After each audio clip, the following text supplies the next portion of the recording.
नमस्कार मेरे साथियों। तो टॉपिक चल रहा था हमारा स्थानीय प्राचीन नाम, और स्थानीय प्राचीन नाम में आगे ही कड़ी उसको अपने लेके चलते हैं। आज तक हमने योधे प्रदेश को, जंगल प्रदेश को, ढूंढाड़ प्रदेश को, अलवर, भरतपुर, करौली, जो भी क्षेत्र था सारा पूरा हमने पढ़ा।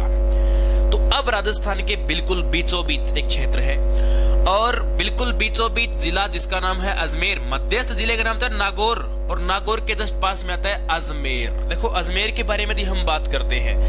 अजमेर के अंदर एक वंश था, एक जाति थी जिसका नाम था मेर। उस मेर जाति के निवास के कारण इसे कहा जाता है मेरवाड़ा।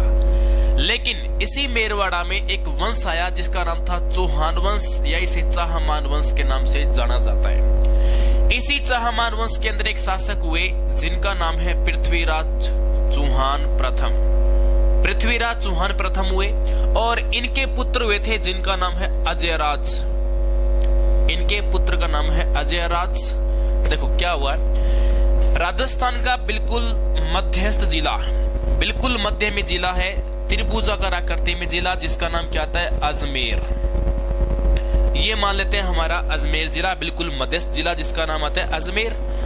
अब एक चक्कर ये पड़ा, चौहान वंश अपना राज कर रहा है, लेकिन बार बार मुसलमानों के लगातार आक्रमण हो रहे हैं। उस आक्रमण से अजय राज जी हो गए परेशान।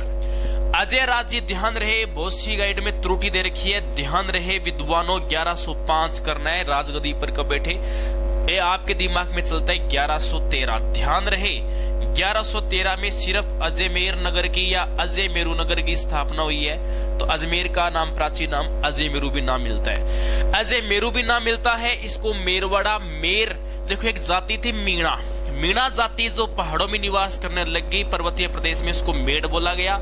इसी मेड़ शब्द का हुआ बिगड़ा वो रूप है मेर, और वाड़ा निवास स्थान से कहलाता है। तो मेड़वाड़ा या मेरवाड़ा एक ही बात है, ठीक है। इसके बाद में इसका प्राचीन नाम अजय मेरू किसका है, अजमेर का।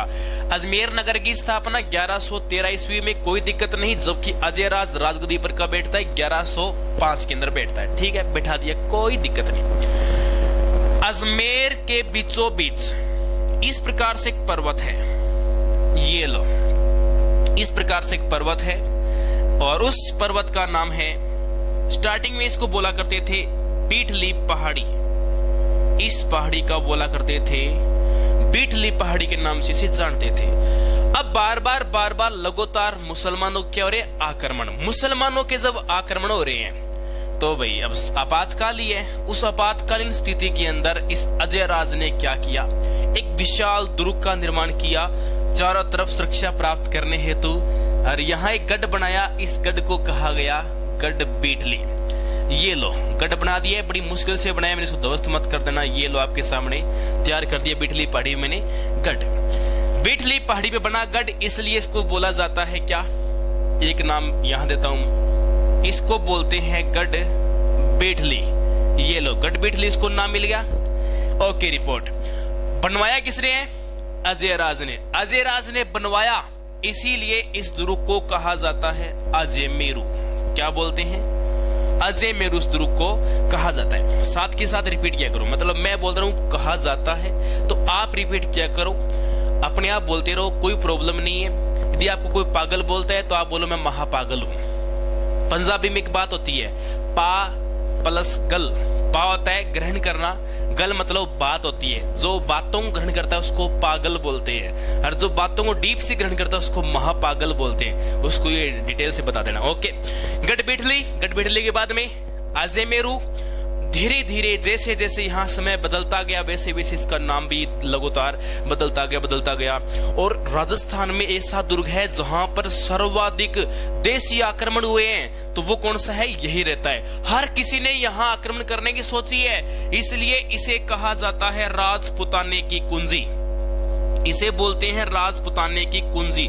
की ऑफ राजपुताना, की मतलब चाबी, कुंजी एक ही बात है। इसे राजपुताने की कुंजी कहा जाता है। हर किसी ने बीच में यहाँ के इस पे आक्रमण करने की कोशिश की है, अटैक करने की कोशिश की है। ज्यादातर आपको पता है अटैक कहाँ आता है, हार्ट अटैक नहीं बोलते क्या अपने, हार्ट अटैक मतलब दिल में अटैक पड़ता है कि नहीं पड़ता है। तो अटैक सर्वाधिक हुए हैं, और अटैक आप वो हार्ट पे पड़ते हैं, इस प्रकार से सोए हार्ट भी बोलते हैं। हार्ट मतलब दिल हो जाता है, इसे बोलते हैं राजस्थान का दिल।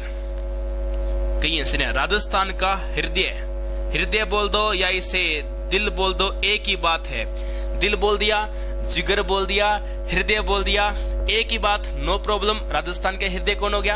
अजमेर। फिर क्या हुआ कि मेवाड़ में एक शासक हुए जिनका नाम, मेवाड़ के एक राजा हुए जिनका नाम था राणा सांगा। राणा सांगा के बड़े भाई थे जिनका नाम था पृथ्वीराज सिसोदिया। इसी पृथ्वीराज सिसोदिया को कहा जाता है उड़ना राजकुमार। क्या बोलते हैं? इसी को कहा जाता है, पृथ्वीराज सिसोदिया को उड़ना राजकुमार। इसकी एक लुगाई थी जिसका नाम था, लुगाई तो कई थी जिसमें से प्रमुख रानी थी जिसका नाम था ताराबाई। अब क्या होता है आपको पता है, कितने भी नाम पड़ जाए, कितने भी नाम हो जाए, देखो उसके बहुत नाम है। गढ़ बिठली, अजय मेरू, अजय गढ़, राजपुताने की कुंजी, राजपुताने का हृदय है, राजस्थान का जिब्राल्टर। इस बात को मैं एक बार यहीं रोकता हूं, दोबारा इस बात को सुनो। इससे राजस्थान का जिब्राल्टर, बिशप हैदर के नाम से एक व्यक्ति आया है, बिशप हैदर ने इसे राजस्थान का जिब्राल्टर। तो ध्यान रहे, कुछ विद्वान आपको थोड़े गुमराह करते हैं, थोड़े कंफ्यूज करते हैं। यहाँ पर वो लोग बोलते हैं जिब्राल्टर एक संधि है, तो है क्या करें फिर? जिब्राल्टर एक संधि है जो क्या करती है, एक तो महाद्वीप है अफ्रीका प्लस एक है यूरोप, इन दोनों को जोड़ने का काम करती है। तो ठीक है, करती है। तो यहाँ जिब्राल्टर कहने का कारण ये नहीं है या किसी को जोड़ता है या किसी को अलग करता है, जोड़ने अलग करने के कारण यहाँ को जिब्राल्टर नहीं बोलते।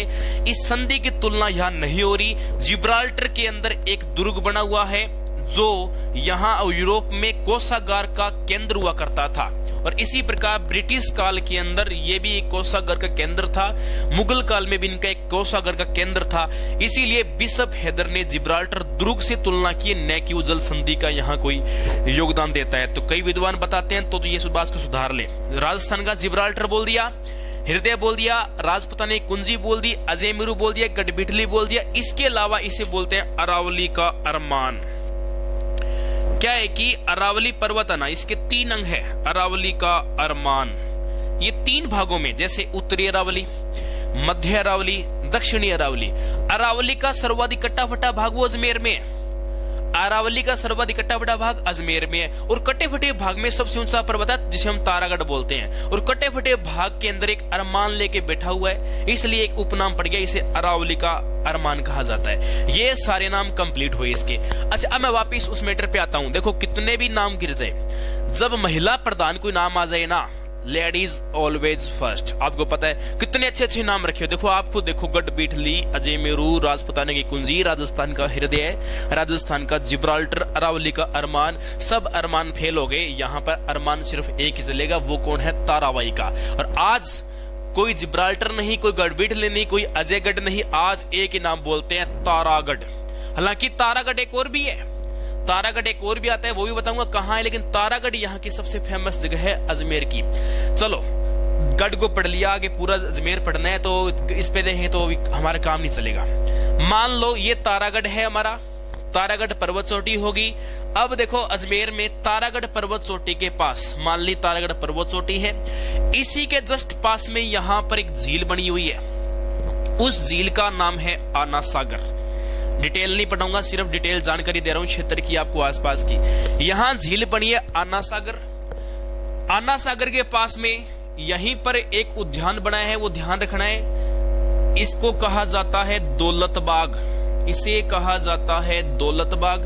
वर्तमान में दौलत बाग को ही कहा जाता है क्या? सुभाष उद्यान के नाम से जाना जाता है इसे, सुभाष उद्यान। देखो विद्यार्थियों, यहाँ थोड़ा कंफ्यूज करने वाला तथ्य है, उसको याद रखेंगे। कंफ्यूज करने वाला तथ्य यहाँ क्या है, दौलत बाग और सुभाष उद्यान में डिफरेंस क्या है। देखो क्या है कि इससे, इस उद्यान से 2 मुगल बादशाहों का संबंध रहता है। वो 2 मुगल बादशाह कौन से हैं जिनका यहाँ से संबंध रहता है? एक का तो नाम है जहांगीर, एक का नाम क्या है? जहांगीर, प्लस दूसरे इसी की संतान है जिसका नाम है सांजा। ये 2 संतान होगी, जहांगीर प्लस सांजा। क्या हुआ जहांगीर के काल में, ये देखो जहांगीर काल में बहुत सा मुगलों का विस्तार हुआ था, तो जहांगीर ने आना सागर झील किनारे एक बाग बनवाया जिसका नाम है दौलत बाग। पेपर में देता है दौलत बाग का निर्माण किसने करवाया। अब बताओ, ये बाप है, ये बेटा है। नॉर्मल सी बात, दौलत बाप के पास ज्यादा होती है, बेटे के पास ज्यादा होती है। दौलत होती है किसके पास ज्यादा? बाप के पास ज्यादा। इसलिए दौलत बाग का निर्माण किसने करवाया था? जहांगीर ने करवाया था। ठीक है, सांजय ने क्या किया? बाद में इसे कहा जाने लगा, बहुत बाद में। सुभाष चंद्र बोस जी यहाँ पधारे थे, मीटिंग की थी, आंदोलन किया था और यहाँ एक सम्मेलन हुआ था, एक अधिवेशन भी हुआ था। इस कारण इसको सुभाष उद्यान बोलते हैं। सुभाष उद्यान बोलने का कारण अलग है। देखो क्या किया, सांजा ने संगमरमर से क्या बनाई? यहां बनवा दी 5-12 दरिया। क्या बनवा दी? 5-12 दरियों का निर्माण करवाया था। देखो बिल्कुल सिंपल है। से सांजहां, से संगमरमर, से 16, से 37, से सफेद। सफेद क्या है? मार्बल है। और क्या? सफेद मार्बल। से सांजा है, से संगमरमर, से 1600 और से 37। कितना इजी देखो। सांजा ने संगमरमर से, संगमरमर कैसा था? सफेद सा, सफेद था। और टाइम क्या है? 1600 और आगे क्या आएगा? 37 आएगा। तो इस टाइम यहाँ क्या बनवाई थी? 5-12 दरिया। देखो 12 दरी का मतलब ये दरी चटाई नहीं है, आप सोचो कि दरी बिछाई है। क्या है कि इस प्रकार से मकबरे नुमा वहां पर आकृति बनी हुई है, एक इमारत बनी है जो जिसके अंदर कुल 12 दरवाजे हैं। जो ब्रिटिश काल थे, ब्रिटिश काल में एक पद हुआ करता था एजीजी के नाम से, और एजीजी के अलावा एक चीफ होता था, ईस्ट इंडिया कंपनी के अंदर चीफ था, और जो चीफ कमिश्नर था वो इन 12 दरियों में यही इनका ऑफिस और कार्यालय हुआ करता था। ये इनकी खास बात मिलती है। ठीक है, अजमेर की बात मैं यहीं पूरा करता हूँ। अन्ना सागर के पास ही देखो, अन्ना सागर की विशेषता थोड़ी सी मैंने बताई, हालांकि बहुत कुछ डाल रखा है, मैं झील नहीं पढ़ा रहा हूँ। इसके पास यहाँ एक दरगाह है बहुत फेमस, ख्वाजा साहब की दरगाह। ये भाई साहब राजस्थान नहीं, भारत का सबसे बड़ा मोमडन धार्मिक स्थल है। आदमी अजमेर जाता है, उसके अजमेर जाने के 2 कारण होते हैं। कारण नंबर, आजकल तो देखो अजमेर वैसे आदमी जाता है ना, वो आरपीएससी के पास जाता है, सिलेक्शन हो गया और वो डॉक्यूमेंट जमा करने के लिए आरपीएससी के पास जाना पड़ता है। ये कारण नहीं है, कई ये भी कह सकते हैं। देखो इसका भी एक कारण है। आदमी देखो डॉक्यूमेंट जमा कराने गया है, 10 बजे पहुंच गया तो शाम को वापस बस नहीं, तब तक वो आसपास भी घूमता रहता है। ये कारण आपको ऐड नहीं करना। अजमेर का महत्व, यहाँ पर्यटक ज्यादा आने का कारण क्या है? पर्यटन के कारण देखो बताता हूँ। एक तो यहाँ का है सबसे बड़ा धार्मिक महत्व है। स्थापत्य महत्व इतना कोई खास बड़ा नहीं है, जयपुर उसके अंदर आगे है। धार्मिक महत्व के कारण ही यहाँ लोग ज्यादा आते हैं। कैसे? एक तो आएगा मुस्लिम कारण, ये भी धार्मिक कारण है, और दूसरा हिंदू। यहाँ का धार्मिक महत्व क्या है? मुस्लिम की बात करें, मुसलमानों की बात करें तो जैसा कि भी मैंने बताया, ख्वाजा साहब की दरगाह, ख्वाजा साहब की दरगाह। और आप जो विद्वान लोग इसको देख रहे हैं ना, तो कमेंट करके बताओ 2019 में कौन सा यहाँ उर्स लगेगा। ज्यादा ये आप ज्ञान आपको तो है ही, अपडेट बहुत रहते हो, तो मुझे कमेंट करके बताओगे, अपने वीरता का, अपने ज्ञान का परिचय दोगे कि इस साल ख्वाजा साहब का यहाँ जो उर्स लग रहा है कौन सा उर्स है। वो ऑप्शन दे देता हूँ, 605, 606, 607 और 608वां। ये 4 ऑप्शन दे दिए और कमेंट करके बताओगे इसमें से उत्तर क्या रहेगा। मुसलमान यदि अजमेर में यहाँ आ रहा है तो उसका कारण है ख्वाजा साहब की दरगाह। यह है पहला कारण। इसके अलावा वो कहीं भटकता है तारागढ़ में या वो ढाई दिन के झोंपड़े में, वो उसकी बाद की बात है, लेकिन वो आने का पहला कारण ये है। यह होता है आरपीएससी वाला या माध्यमिक शिक्षा बोर्ड वाला, कोई टीसी रह गई, कोई गुम गई, खो गई, तो वहां निकलने ले जाता है, कोई मार्कशीट खो गई। अब हिंदू कारण, अजमेर शहर से 12 किलोमीटर दूर अरावली की घाटियों में यहाँ पर एक बड़ा ही फेमस स्थान है जिसका नाम है पुष्कर। हिंदू लोग जो आते हैं वो आते हैं पुष्कर के कारण। इसका एक रीजन है, पुष्कर के अंदर लगभग 450 यहाँ पर मंदिर बने हुए हैं। 450 मंदिर बने हुए हैं, 2 बड़े यहाँ पर गुरुद्वारे हैं, इस कारण यहाँ पर लोग आते हैं। और आपको पता है पुष्कर झील की बहुत विशेषताएं हैं, मैंने झीलों में करवा रखी है 52 घाट, जिनमें से गौ घाट है, शीतला घाट, गणगौर घाट, देवनारायण घाट, कितने फेमस घाट है, मैडम मेरी घाट है, कितने अच्छे घाट यहाँ पर बने हुए हैं। तो ये बड़ी विशेषताएं अजमेर की आती है। इसके अलावा अजमेर के अंदर बता दूं मैं, एक गांव है जिसका नाम है मसूदा, बहुत फेमस गांव है ये हमारे राजस्थान का पहला साक्षर गांव है। मतलब राजस्थान का पहला पूर्ण साक्षर गांव कौन सा है? मसूदा। मसूदा का संबंध किस जिले से रहता है? अजमेर जिले से रहता है। क्लियर, ये भी बात भी यहाँ आपकी क्लियर होती है। इसके बाद यहाँ एक गांव है जिसका नाम है तबीजी। यहाँ एक क्षेत्र पड़ता है जिसका नाम तबीजी पड़ता है। तबीजी की विशेष बात क्या है? मसाला अनुसंधान केंद्र, मसाला बीज अनुसंधान केंद्र, सॉरी मसाला नहीं करना, बीजीय मसाला अनुसंधान केंद्र, वो कहेंगे तबीजी अजमेर के अंदर आएगा। तो ये यहाँ की सबसे बड़ी विशेष बात रहती है। अब अजमेर के अंदर और है क्या, चलो देखते हैं कि अजमेर के अंदर और क्या है, अभी देख लेते हैं।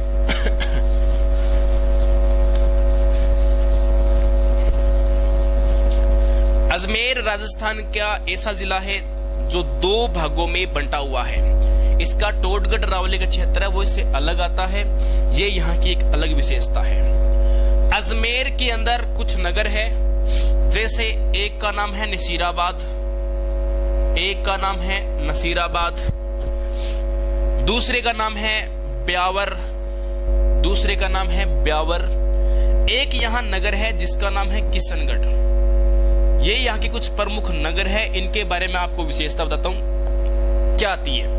नसीराबाद, इसको आप सभी जानते हो, राजस्थान में सबसे पहले जो क्रांति हुई थी, राजस्थान में सर्वप्रथम जो क्रांति हुई थी किस छावनी में थी?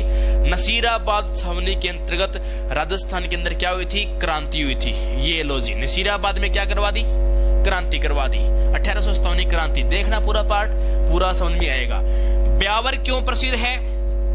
ध्यान रहे, ब्यावर फेमस है सीमेंट उत्पादन के लिए, मतलब अजमेर के अंदर औद्योगिक केंद्र, अजमेर में सबसे बड़ा औद्योगिक केंद्र कौन सा है? तो कौन सा आएगा? ब्यावर ही आएगा, इसमें कोई किंतु परंतु नहीं है। फिर हम बात करते हैं किशनगढ़ के बारे में। किशनगढ़ की बात करें, ये हमारे एशिया महाद्वीप में, ये हमारे एशिया महाद्वीप में सबसे बड़ी क्या है? मार्बल मंडी। मतलब ये नहीं है कि राजस्थान में हरा मार्बल उदयपुर में प्राप्त हो रहा है, लाल मार्बल हमारे धौलपुर में मिल रहा है, तो लाल के लिए धौलपुर जाओ, हरे के लिए उदयपुर जाओ, नहीं, आप एक ही जगह जाओ, वो आपके कौन सा स्थान है? किशनगढ़ है। यहाँ जाओ, आपका कंप्लीट काम हो जाएगा। ये यहाँ की विशेषता थी। ओके, रिपोर्ट है। और इसके अलावा और थोड़ी बहुत बात कर लें, कुछ बची है तो, कोई खास बात नहीं बची होगी। अजमेर के फिर से रिपीट कर देता हूं, अजमेर का प्राचीन नाम एक तो है, कोई नहीं पूछने वाला, अजमेरू, दूसरा नाम है मेरवाड़ा। इसका शुरू से अजमेर का एक विवाद ही रहा है। कैसे? एक तो ध्यान रहे, RJ01, RJ01 अजमेर का है, प्लस एक जो खास बात ये आती है, 1947 में देश तो आजाद हो गया। अब सिचुएशन हमारे क्या है कि यहाँ 19 रियासत, 3 ठिकाने, 1 केंद्र शासित प्रदेश है। ये जो 1 केंद्र शासित प्रदेश है ना, वो कौन सा है? वो अजमेर मेरवाड़ा का क्षेत्र ही आता है। ठीक है, इसका विवाद फिर रह गया। एकीकरण में 6वें व 7वें चरण में खूब विवाद मिलता है इसको लेकर, ये वही विवाद है। और ध्यान रहे, सिरोही जिले को सबसे अंत में शंकर देवराय स्मृति के आधार पर इसको मिलाया गया था। पहले केंद्र शासित प्रदेश हुआ करता था, बाद में इसे क्या बनाया गया था? इसे जिला बनाया। राजस्थान का 26वां जिला, राजस्थान का 26वां जिला कौन सा है? तो वो हमारा अजमेर आ जाएगा। तो ये विद्यार्थियों अजमेर की प्रमुख बातें थी, आप रिपीट करो, याद करो, पेपर में अवश्य रूप से आएगी।